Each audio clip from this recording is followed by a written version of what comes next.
Bienvenue dans cette nouvelle édition du QG News. Au sommaire, bras de fer politique au Tchad. L'opposition rejette le comité d'organisation du dialogue national inclusif mis en place par le Conseil militaire de transition, comité qu'elle estime non représentatif de la société tchadienne.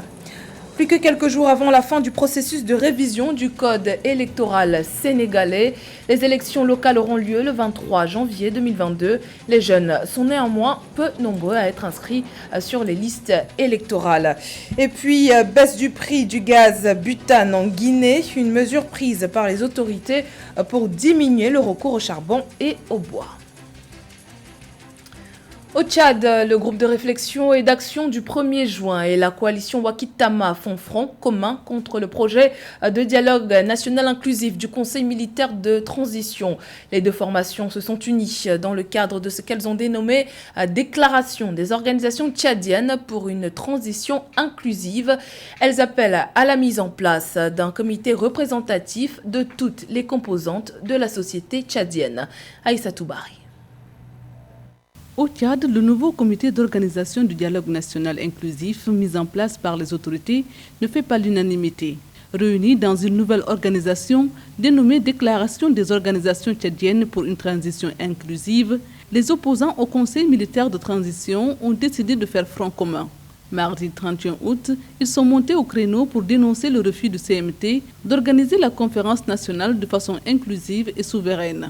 La seule et unique voie pour sortir pacifiquement et de façon durable le Tchad de la crise multidimensionnelle qu'il traverse est d'offrir un cadre idéal de dialogue, d'inclusion, de compromis et de consensus qui garantissent la participation équilibrée et représentative de toutes les forces vives de la société tchadienne sans exclusion. Cette organisation, composée de groupes de réflexion et action pour l'appel du 1er juin et la coalition Wakitama, qui regroupe des partis politiques et associations, conteste notamment la méthode de désignation des personnalités qui vont siéger au sein des différentes institutions chargées de gérer la transition. Pour beaucoup, le dialogue est une étape clé dans cette transition, permettant de rétablir l'ordre constitutionnel. La tenue du dialogue national inclusif constitue, à n'en point douter, les signes précurseurs de l'avancée notable et significative de la démocratie dans notre pays, et c'est conformément à la feuille de route de la charte de transition. Pour rappel, le 13 août 2021, le Conseil militaire de transition a nommé par décret les quelques 110 membres qui composeront le comité d'organisation du dialogue national inclusif. La révision du code électoral sénégalais en prélude des élections locales prendra fin le 8 septembre 2021. Les jeunes sous-représentés dans l'actuel fichier sont la cible principale des partis politiques pour ce scrutin qui se tiendra le 23 janvier 2022. Philomentine.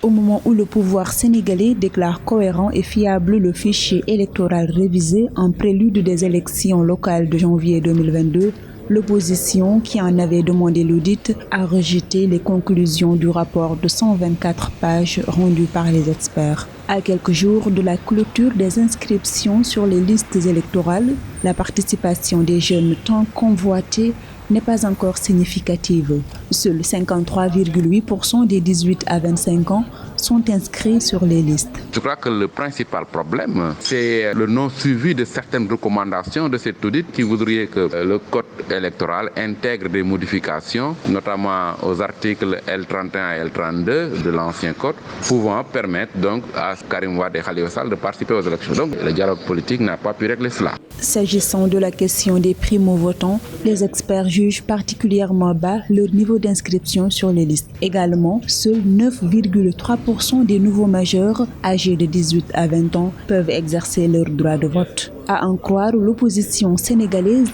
réunie au sein du Front de résistance nationale, le fichier présenté par la commission d'audit ne permet pas d'organiser des élections équitables et ne reflète pas la démographie du pays. Une période de contentieux s'ouvre jusqu'au 14 septembre. Par rapport à la participation des jeunes, les primo-votants, c'est toujours comme ça au Sénégal. Alors, il y a 3 facteurs qui expliquent donc leur non-inscription massive. D'abord, les conditions. Donc, avoir d'abord une carte d'identité. Donc, il y a le document administratif. Il y a le manque de sensibilisation des jeunes sur la question. Il y a la période d'examen qui a aussi joué. Il faut rappeler que les élections locales sénégalaises devaient initialement se tenir en juin 2019 avant d'être reportées en mars 2021 puis en janvier 2022. Quant à la caution pour la participation à ces joutes départementales et municipales, elle est fixée à 15 millions de francs CFA pour chaque scrutin selon le ministère sénégalais de l'Intérieur.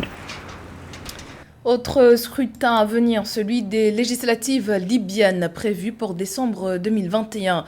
Un scrutin qui pourrait cependant être reporté puisque l'adoption d'un nouveau code électoral se fait toujours attendre. Une rencontre avec les partenaires multilatéraux de la Libye est prévue d'ici octobre 2021 pour débloquer la situation. Les explications de Nathalie Mo. Le gouvernement libyen n'exclut pas la possibilité d'un report des élections législatives prévues le 24 décembre 2021. Selon la ministre des Affaires étrangères de la Libye, Najla Mangouche, ce serait la conséquence du retard observé dans l'adoption du nouveau code électoral. Cette note pessimiste est intervenue lors d'une conférence de presse à Alger le 31 août 2021. Je ne peux pas répondre si les élections seront reportées ou non. Mais nous essayons de faire en sorte qu'elles se tiennent à la date prévue. Nous attendons toujours de voir si le Parlement approuvera la loi électorale. Cela pourrait bloquer ou reporter l'élection.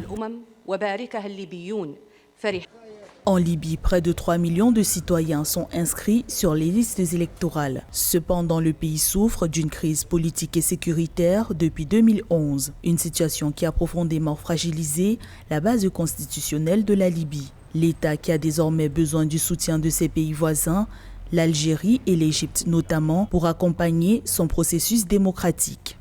C'est le besoin d'adopter en Libye des processus politiques égalitaires permettant la participation effective de tous les citoyens à la vie politique. Ensuite, nous avons le besoin de bénéficier d'une aide internationale à la restructuration et la légitimation des institutions démocratiques en construction.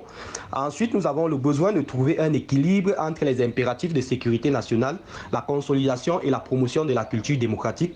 Et enfin, nous avons le besoin de sauvegarder l'unité du pays par un dialogue politique inclusif et légitime. La Libye envisage une réunion consultative avec ses pays voisins et autres partenaires étrangers d'ici octobre 2021. La ministre Najla Mangouche a indiqué que la sécurité des scrutins en perspective sera le principal point à l'ordre du jour. Réformer l'industrie pétrolière et gazière du plus grand producteur de brut d'Afrique, c'était l'objectif du projet de loi sur l'industrie pétrolière approuvé au mois d'août par le gouvernement fédéral nigérian. Le texte censé permettre une meilleure répartition des richesses tirées de l'or noir est loin de faire l'unanimité au sein des communautés locales, notamment dans le delta du Niger, riche en pétrole. Les communautés locales exigeaient que les compagnies pétrolières leur versent 10% de leur coût d'exploitation au titre de compensation équitable. Mais selon la nouvelle loi, seuls 3% seront reversés. De nombreux habitants ont perdu leurs moyens de subsistance agricole et halieutique en raison des contaminations successives dues aux fuites de pétrole. Et rappelons que depuis des années, des groupes armés sévissent dans cette région. Ils percent les oléoducs pour piller du brut, provoquant des désastres écologiques et multiplient les enlèvements contre rançon. La bouteille de gaz butane est moins chère depuis ce mercredi 1er septembre en Guinée. Le résultat d'une négociation entre l'État et 5 opérateurs avec pour objectif de booster la consommation de gaz par les ménages et ainsi diminuer l'utilisation du charbon et la coupe du bois. Marine Tolo. En Guinée-Conakry, les autorités annoncent la baisse générale des prix de gaz butané. La mesure visant à réduire le prix de ce combustible est entrée en vigueur dans le pays le 1er septembre 2021. Elle a pour objectif de doper la consommation du combustible pour diminuer l'utilisation du charbon et la coupe du bois dans le pays. La question de bois de chauffe versus la question de l'introduction des mécanismes alternatifs de chauffe et de cuisson, c'est toute une question de défi mondial sur l'augmentation de la température liée aux défis climatiques. C'est une disposition logique que tous les pays du monde se battent pour arrêter la déforestation et la Guinée est à son tour aujourd'hui obligée de trouver des mécanismes alternatifs de chauffe.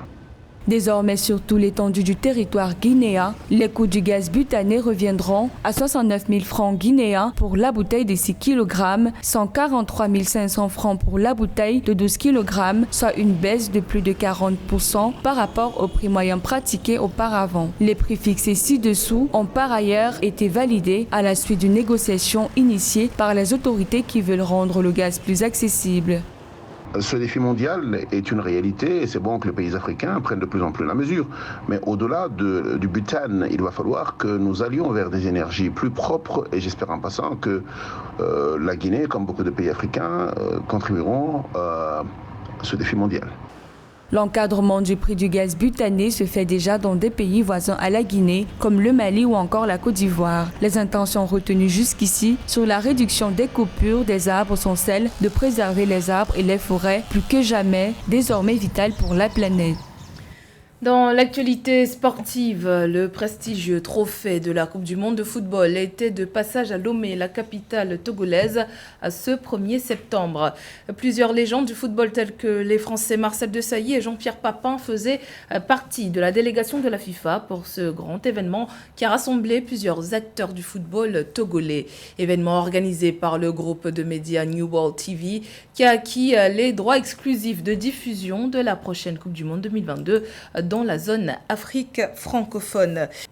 Le mondial 2022 qui aura lieu au Qatar, les éliminatoires de la zone Afrique ont débuté ce jeudi 2 septembre. Les 54 équipes de la CAF s'affrontent pour 5 places qualificatives. Pour en parler, nous recevons José Douglas, notre journaliste sportif.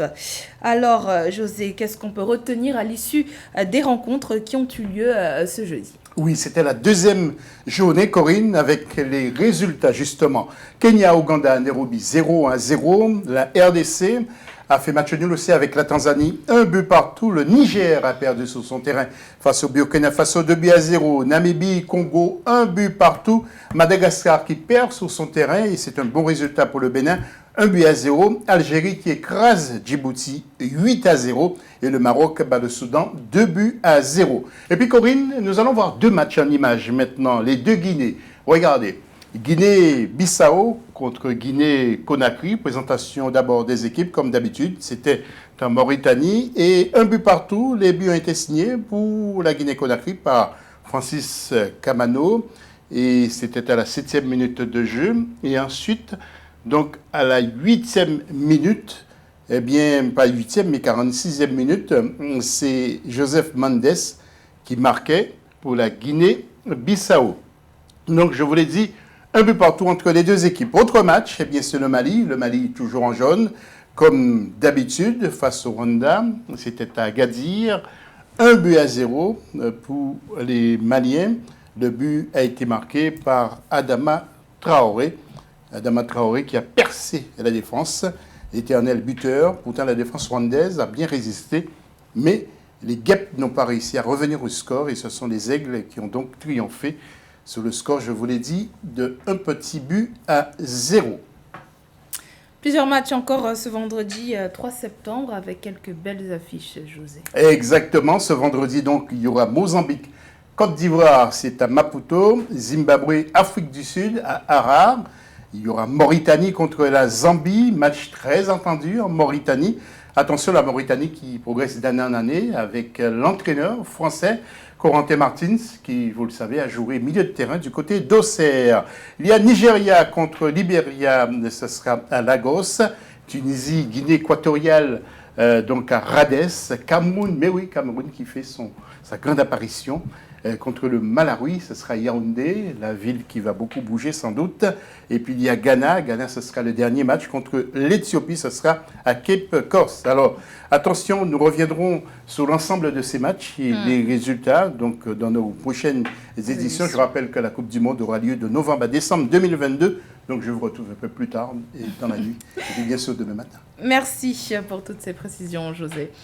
C'était le journal de la rédaction. Merci pour votre fidélité. Dans un instant, une nouvelle édition de l'actualité sur Africa 24.